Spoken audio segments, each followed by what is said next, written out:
Have you ever had a bad scrum at training? You were dominated and all of a sudden it has a ripple effect. You just keep on repeating poor scrum after poor scrum.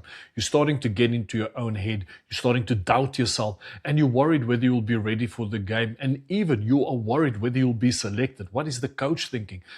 This is what happens to props. So instead of having a clear game plan and a clear routine or process to get out of that negative mindset, they just keep on going down that negative spiral. So in this video, I would like to share with you a way on how you can quickly reset, regain your confidence, and take back control of your performances in the scrum. Why does scrum confidence matter? Firstly, it's not arrogance. It's not about chirping your opposition and high-fiving your teammates and getting rewarded for penalty which you don't deserve. Scrum confidence is about preparing with humility, knowing that you have a process that will lead to a desired result and that you have the resources and the tools to get back into the fight. And knowing that one scrum does not define you. It does not mean if you have one poor scrum, you will have a poor game, or one poor scrum, you'll have a poor training session. You need to change that negative mindset. So before I move on, for those of you that don't know me, I'm Coach G.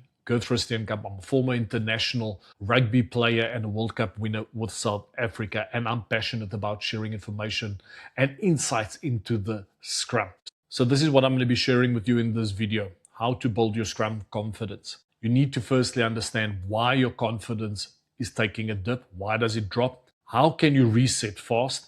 And how can you track your progress? We're going to be breaking it down in every single section and giving you clear insights and tools so that you can move forward in your journey to regaining back your confidence in the scrum. Okay, step number one. Firstly, you need to understand why you have lost confidence in the scrum. There is always a key event or a trigger event why this happens to players. So that could be you get destroyed in the scrum and all of a sudden you're starting to question every single thing you have done before. You forget about all your strengths. You forget about all your great performances and training session. So you need to pinpoint that. Or is it maybe you're getting negative feedback from your coach? Your coach is criticizing you after a game in a video session. Or you got penalized in the game. Now all of a sudden you are starting to doubt yourself. Or potentially you're getting these looks from your teammates. You can see the disappointment in their eyes. So it's very important for you to understand why you are lacking confidence, because in order for you to rebuild your confidence again, you need to make sure you know why, because otherwise you'll be just working like a headless chicken. You will doing things that serves no purpose.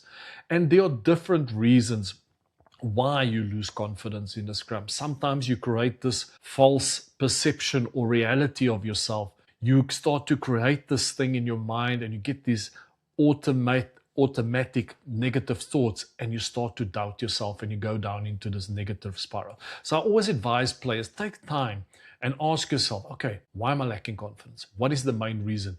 Is it because of my performance in the game? Is it because of what I experienced in training? Did you have a poor training session? Then you end up having a poor game. Is there a link? Is there a certain transfer? You need to understand it before you can move on. A few other reasons why you could be lacking confidence in the scrum. You have changed your routine. You are doing something different. A coach has asked you to change something. You're playing with a new player or a new combination, someone that you're not used to. You're playing with an inexperienced hooker, or an experienced hooker, you're playing with an inexperienced prop. So there are different reasons why you can lack confidence. Maybe something is happening in your personal life which is impacting your performance. You don't even know that. So that's why it's important for you to take some time and stop and think, what's going on? Why am I struggling in the scrum? Why am I lacking confidence? So here's the negative spiral that I'm talking about. You have a bad scrum, you start to doubt yourself, you start to stress out or freak out, you're questioning everything. That just leads to poor behaviors and it leads to even more bad scrum. So that's why you need to snap out of it. And that's why the next tool I'll be sharing, it will definitely help you to do exactly that. All right, so the next tool that I want to be sharing with you is called the step back, step up, and step back in method. This is a tool which I learned from the book called Perform Under Pressure by Kerry Evans, someone who has been instrumental in helping the All Blacks with their success during the period of winning 2 World Cups. So this is not my tool, and this is something which I've been using now religiously with players that I mentor and coaches that are working with their teams and trying to help players become more confident in the scrum. So this is a quick tool on how you can reset in the scrum. So this is what you need to do. Firstly, let's imagine you're in training. Number one, you had a poor scrum, it went down, you got destroyed. Okay, so now you need to ask yourself this question. Do I have the ability to understand what just happened? Can you do a quick analysis on the spot? Okay, right, this is what happened. This is why I went down. This is why I got dominated. Number two, you have no idea what happened. You're not sure what went wrong. So then you're going to need to go into the next job mindset. So that means you just need to focus on the next job. And this applies in the game as well, because this is where a lot of players get in their own heads. They have a poor scrum in the game. Now they start to go in this negative spiral, and not just poor scrum after poor scrum. They start performing poorly in the general game. They're forgetting about their roles. They're not carrying the ball like they're supposed to. They're not in the right place on defense. All these type of things has a massive impact. So what I want to share now with you is the step back, step back, step up, and step back in method. So how does this work? So let's say you had a poor scrum. Let's use this, for example, in a game. You had a poor scrum, you got destroyed, you got penalized. So now you take a step back. What just happened? You need to ask yourself this. What just happened? Connect with your teammates in a short break before the next scrum. What just happened? Okay, the tight head bored in, so that means we need to block it. Or the loose head collapsed me, he stepped back, so that means I need to manage my pressure, I need to manage my load. There's a lot of things that you need to take into account. So what is step back up? So now you design your plan. So now you've connected with your teammates and you said, okay, the tight head is boring in, so we need to block him. So they tell the hooker, and you need to roll your shoulder, you need to block him from the start, and you need to close that space and attack that seam. So that's the plan. So now you have a clear plan in place to rectify your previous mistakes. Now the next one is step back in. That's the actual execution of the plan. That's where you decide it's time for you to step up to the line. You need to trust the plan. And you also need to be mindful. Sometimes you might not execute it correctly, but you got to believe in it. You got to back, and you also got to adapt. So, they talk there a lot about tactical awareness in a scrum. You need to understand that each scrum is different. The scrum is never the same. It's completely different. So you need to treat it like that. It's a new experience. It's a learning tool. And also just want to hammer on this. You can't be too harsh on yourself when you are getting destroyed. You need to use it as a learning tool. You need to accept that your setbacks and your disappointments will definitely be helping you to gain more experience, become more confident, but it's about understanding. All right, but that's something which I normally deep dive into in my courses on school, but I'll talk about that at the later stage. So just to resume the tool, step back, step up, and step back in. So step back, what just happened? Step up, what is the plan? Step back in, execute the plan. It's that simple. So that's a quick reset tool to help you to find solutions in training or during a game. So now, how can you rebuild your confidence long term? All right, because we all know sometimes you don't get it right when you do the quick reset. So the quick reset is just a tool to help you. But it's also important for you to have a better understanding. So I want to give you now the slightly longer version. So this means where you actually need to formulate the plan, where you need to work with clear intent. So firstly, as I've mentioned, step number one, you need to find the source. All right, why are you lacking confidence? What is holding you back? What is the key? And the best way to do that is to speak to your teammates, to speak to your coaches. You need to speak to your opponents even, but most importantly, you need to do your own analysis. So you need to do your scrum analysis. You need to get key information from that to have a better understanding of why you're lacking confidence. And each player is different. There are unique cases. Sometimes a player lacks confidence because the coach feels that his performances are not good enough. But actually there was some massive wins, but the coach doesn't see it and he's just hammering on the players. And the player doesn't get selected. So maybe you're lacking confidence because you're not getting selected. Maybe you're lacking confidence because there might be some injuries in the team and you guys might not have your strongest front row. But it's important to identify that source. And you need to take time with this, as I've mentioned before, like really get as much information as possible. And then number two, you need to build the plan. So that means now you need to start identifying your work-ons. You need to identify the plan. Do I need to work on strength? Is it technique? What are the key components that I need to focus on? And building this plan, I would advise you to seek out a mentor, seek out the coach. This is something which I normally do with players that I mentor online with my Scrum Dominator mindset mentorship plans. But you can reach out to anyone. Reach out to someone that has experience, that has the know-how, that can help you and guide you during this time, because the plan is key. You need to trust the process. If you don't have a plan that can take you to a certain result, at the end of the day, you're just pitching up. It's not good enough saying I'm just going to be the best version of self. It's not good enough saying I'm just going to train hard, I'm going to work hard. You need to be meticulous in your plan. You need to know, what do I need to do? Where do I level up? Is it my post engages putting me in trouble? Is it my shot?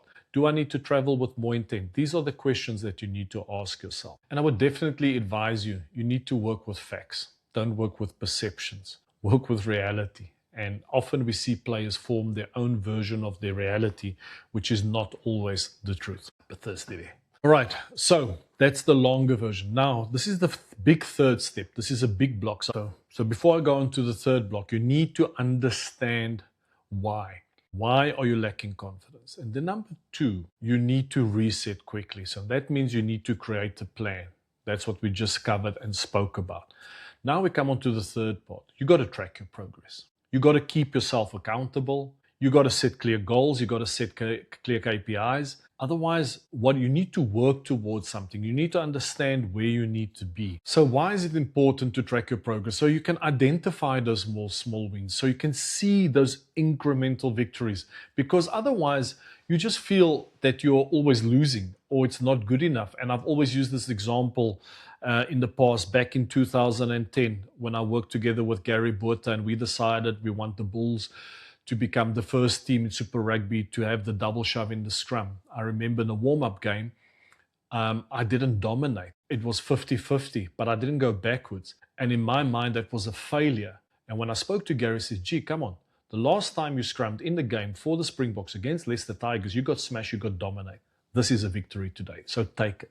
So you need to have the ability to identify your victories as well. But most importantly, something which I've worked on as a coach and helping players is kind of redefining the outcomes in the scrum. Often we're talking about scrum dominance. Well, I've got the scrum dominator mindset, obviously that's what I'm all about. But it doesn't mean if you don't dominate, your scrum is a failure. So that means you focus on positive outcomes. What's a positive outcome? That means that, I'm winning the fight. I might not get that go forward with 1 meter or 2 meters, but I'm winning the fight. That's positive. You need to acknowledge it. And I advise players, you need to keep track of your progress. And how can you track your progress? I'm a big fan of bullet journaling. This is something that I've been practicing as a coach for the last 12 months, and is really insightful. When I'm doing my monthly reviews, it allows me to see what I'm doing now as an entrepreneur and as a coach and a podcaster as well. But when I was coaching at La Rochelle, it allowed me to track the performances of my team. And this is a method that I've shared as well with players. By writing down small bullet points on a daily basis, post-session, doing a review, or before a session, putting down key targets, key goals that I want to achieve, makes the world of a difference. So I want to share a story with you. So I've worked with players from different backgrounds, different levels. As you've seen on the podcast as well, Owen Franks, he mentioned that I mentored him at the stage as well, helping his journey when he was at Northampton Saints. I work with a lot of players, and obviously I don't always publicly divulge who I'm working with, just in terms of keeping that discretion. But I worked last year with a player, and he was low on confidence. And then what happened was he stopped booking his one-on-one calls with me. And when I eventually reached out to him, I said to him, listen, brother, what's going on? He said, coach, I just feel embarrassed. I feel like I'm wasting your time. I said, no, that's why I'm here. It's normal to go through a dip at times. I've experienced it. As a player, I've been dominated. As a coach, my teams have dominated and my teams have been dominated. It's a learning curve. We need to understand that we learn from our setbacks. We learn from our experiences. But most importantly, we need to stay in the fight. Eventually what happened, the player stopped working with me towards the end of last season. And during the off season, obviously had some time to reflect, and he was not happy the way things went, last year of his contract. And that's normally the case when there's a lot on the line, player needs to get more game time or a player needs to gain more confidence. That's when they reach out to me. So this is what he did. So the player did this. We reached out to me, he said, coach, I need your help. Let's reset, let's start. And that's fine. And that's exactly everything I just shared with you. I took him through the whole process. We took time to understand why he was struggling with confidence. We figured out that he was constantly changing his setup routine and he wasn't consistent and engaged. And then we zoomed in on that. We focused in on that. And the result was, with time, and it took him a while, he didn't have dominant performance or positive outcomes for a few games. And then all of a sudden, it snapped, it triggered. He started having better behaviors, started started having more dominant scrums, and now he feels good about himself. And now he's constant on our calls, and we're now in the month of March. We've been working consistently since the month of July on a weekly basis, which has been brilliant. So there's always a solution, but we need to understand that each player is different, and for some players it takes a bit longer. So you need to understand that. So guys, I hope you're enjoying this video. I would definitely advise you to join my free online community called Coach G Level Up. It's on the platform called School. You can just scan that barcode, or you can check the link in the description to join the community. You'll get access to my online community, the locker room, which is free. And then there are also some paid tiers where I go more in depth into certain topics. But it's a great place where we jump on weekly calls, coffee hangouts, podcast clubs. Players can ask questions, coaches can ask questions. And also the general rule of the community is you can share two scrums and get feedback from myself and the rest of the community. So check it out. Join my community on the platform called School Coach G Level Up. Use that QR code or just check the link in the description. All right, guys, I hope you enjoyed today's video on how to build confidence in the scrum. And what I shared, this applies to all front row players, loose head props, tight head props, hookers, and coaches. You can definitely find your point of view in this video as well. I will be doing at the later stage videos from a point of view of a coach. But what I would love you to do is to please subscribe to my channel. As you can see, this is the first video. I've renamed my YouTube channel to the Scrum Dominator Mindset. I would appreciate your help and appreciate your support. So if you love this video, subscribe to it. And please, most importantly, share this video with your fellow friends. All right, that's me. I'm Coach G, and looking forward to seeing you guys on the next video. Ciao.